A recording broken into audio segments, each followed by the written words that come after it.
Well, hey there, I'm meteorologist Michaela Lucero with an update on what is now Hurricane Nicole. It is a Category 1 storm that developed into that Category 1 just a few hours ago, early on your Wednesday evening. So here is a look at the current track. This is the most recent information that we've received from the National Hurricane Center. We've got winds within the storm up to about 75 miles an hour, and it's moving towards the west at about 13 miles per hour. So a relatively good pace.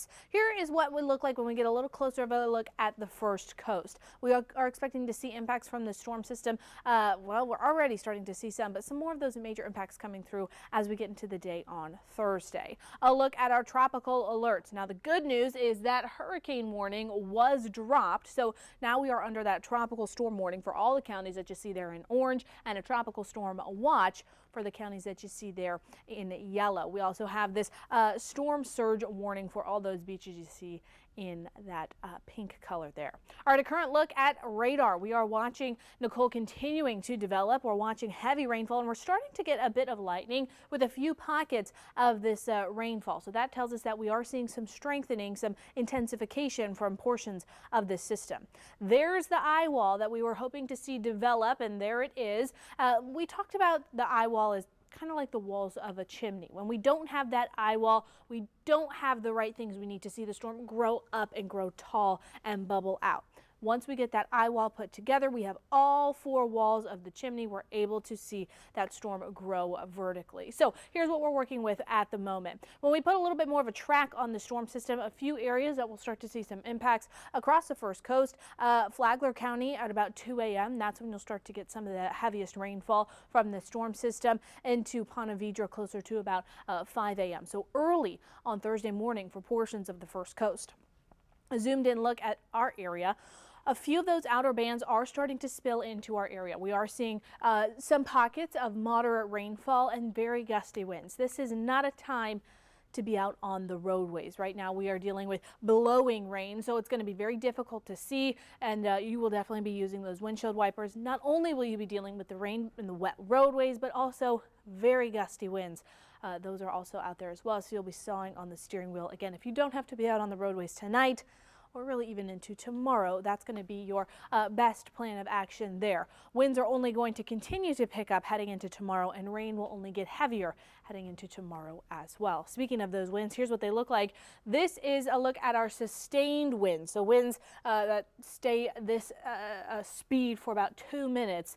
33 miles an hour at Mayport, NAS Jackson at 28, 29 at St. Augustine. When we look at wind gusts, even stronger than that, close to 50-mile-per-hour wind gusts for areas, and this is expected to increase as we get into the day tomorrow. All right, let's go county by county and break it all down. Duval County, Thursday, water level rise expected between about 3 and 5 feet. This will be forecasted right now to be greater than Ian. So if you were around during Ian just a little while ago, this is forecast to be a little bit more of a rainy event than that one. Wind gusts anywhere from 55 miles per hour or even greater, and we are going to watch that risk for isolated tornadoes getting into the next couple of days. That risk will be on the table through Friday. St. John's and Flagler County, Thursday, your water level rise very similar there, 3 to 5 feet, very similar to what we saw with Ian.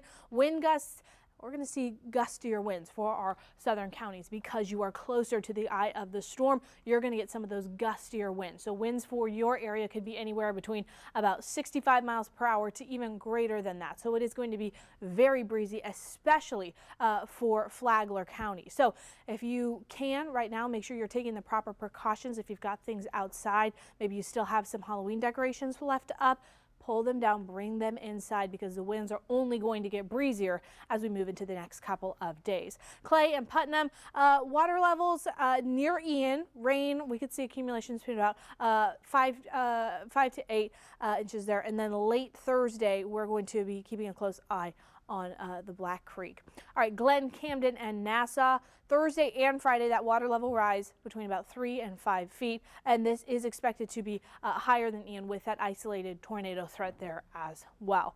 Now, when we look at Columbia, Baker, Bradford, and Union, rainfall totals between about 2 to 5 inches. Wind gusts a little bit lower there, about 45 miles an hour. Still, that is very gusty winds that will have impacts, especially if you are out on those roadways. And we will watch that tornado threat, especially for some of these areas heading into Thursday and Friday. All right, let's go through Futurecast together. Now, this is our most recent model run, and what I want you to notice is that your timestamp there is in the corner. This is getting into the day on Thursday, so this is midnight on Thursday. We're seeing a few of those outer bands, 1 or 2 pockets of moderate rainfall, but very gusty winds. By about 3 a.m., we're watching 1 or 2 areas of very heavy rainfall starting to spill into some of our far southwestern counties, and those gusty winds spilling into Flagler County. That is only going to increase as we move into the early morning hours of your Thursday. We'll see far more widespread heavy rainfall, widespread gusty, potentially damaging winds coming from this storm system, and that is early on Thursday. So you might be asleep when some of this is coming through, so make sure you've got a way to get that weather information. I'll have a few more details on that in just a little bit. Getting into, well, this is about 11 a.m. on Thursday morning. Notice we're still dealing with widespread rainfall, pockets of heavy rain, and very gusty winds along with it. It's not necessarily the fastest moving system, but it's not slow either. We'll continue to see this pass through our area as we move throughout the rest of Thursday. So Thursday, it is a complete washout of a day. That does not look like we'll see any clearing throughout the day on Thursday. Widespread rain, pockets of heavy rainfall, gusty, potentially damaging winds all day long on Thursday. Getting into Thursday night, Friday morning, we'll get a few brief breaks in the rain, and the winds will, for some areas, start to lighten up, but we will continue to watch the threat for tornadic activity getting into the day on Friday. Those last outer bands start to pass through our area, getting into the late morning Friday, early afternoon, and we will start to see some clearing of those skies late in the day on Friday. So here's what you can do right now. Make sure you have a way to get your weather information. This is so important. Of course, I recommend downloading our First Coast News app. When you download it from the App Store, make sure you allow location and notification services, and here's why. When you do that, location services will send you notifications just for your area, so you don't have to get notifications for places that you don't live in. So that's why we ask for that information, so that we can get you the exact right info about your weather where you live. And notifications, if you do have severe weather, will send you an alert to let you know. On top of that, make sure that your cell phone is loud enough that you can hear those notifications come through. Since a lot of this will be overnight, many of us will probably be asleep, and especially if you're a heavy sleeper, make sure that cell phone is loud enough that if we send you an alert that you need to take action upon, that your cell phone is loud enough that you'll wake up for that alert and you'll be able to get the information there. Also, have a plan. Know where you're going to go. Know your zone. We always tell you about that. But also, if you have a tornado warning in your area, do you know where you're going to go? Where is that spot for your home? Is that your basement? That might be for you. This could be a windowless interior room. That could be a closet. That could be a bathroom. Make sure you know where you're going to go, and talk with your kids if you can about where they need to go.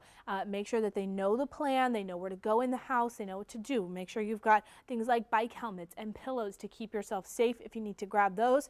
Just have those in your tornado safe spot already, so that you are prepared for when this significant weather comes through throughout the rest of the night tonight, throughout the day on Thursday, and into the pre-dawn hours of Friday as well. So have your plan and have a way to get that weather information. And again, if you don't have a cell phone, or maybe you don't want to download any sort of an app, you can also get a weather radio and get information that way as well. And of course, we're going to continue to keep you updated on air, online, and on our social media platforms throughout the remainder of Hurricane Nicole as it continues to develop just off the coast of Florida. We'll have updates throughout the night tonight. Myself and Chief Meteorologist Tim Deegan will be here tonight. We'll have Robert Spetta in tomorrow morning to give you more details there. Our crews are all out in the field, and we'll have details on air tonight at about 11 o'clock. We'll be on for about an hour, so we will have a longer newscast there to give you some more information. But for now, we will close this one out.